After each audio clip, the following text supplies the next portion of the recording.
Hello mga kachika! Matatandaan nga noong nakaraang buwan ay talaga namang naging usap-usapan nga sa social media si Bea Alonzo dahil nga marami nga ang nagsasabi na may new love life na nga daw ang ating Basha.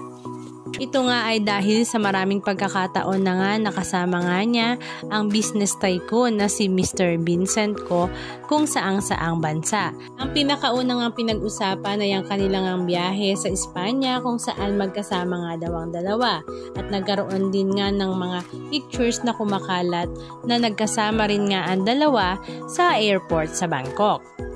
At 3 days ago naman ay may ibinahagi nga si Heart Evangelista sa kanyang social media account kung saan naroroon nga si Bea Alonzo maging si Vincent Ko.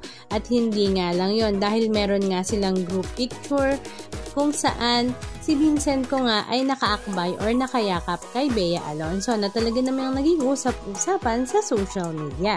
Marami nga sa mga netizens ang talaga namang tuwang-tuwa nga sa balitang ito, lalong-lalo na nga ang mga fans ni Bea Alonzo dahil finally ay mukhang nakita na nga raw ni Basha ang kanyang makakasama sa buhay.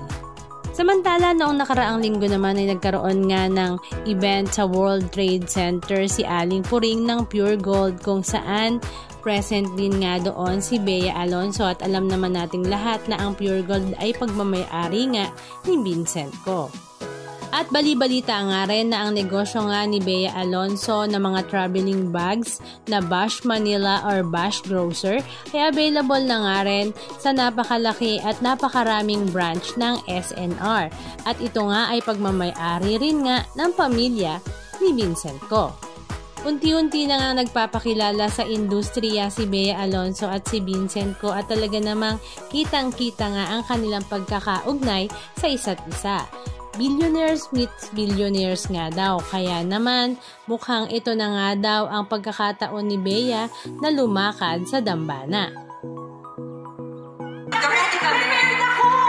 Bumili pa ako sa food kanina. Prepared siya. Una-muna, what I use in the morning, kasi in the morning I wanna feel, or I wanna look my most beautiful. Before I start my day, I use Olay Collagen. I use this as my moisturizer kasi what it does, it firms up my skin, it tightens my skin, tsaka nagiging parang plump siya. So mukhang fresh ka talaga in the morning. So this is what I use after cleansing my face, and then after this I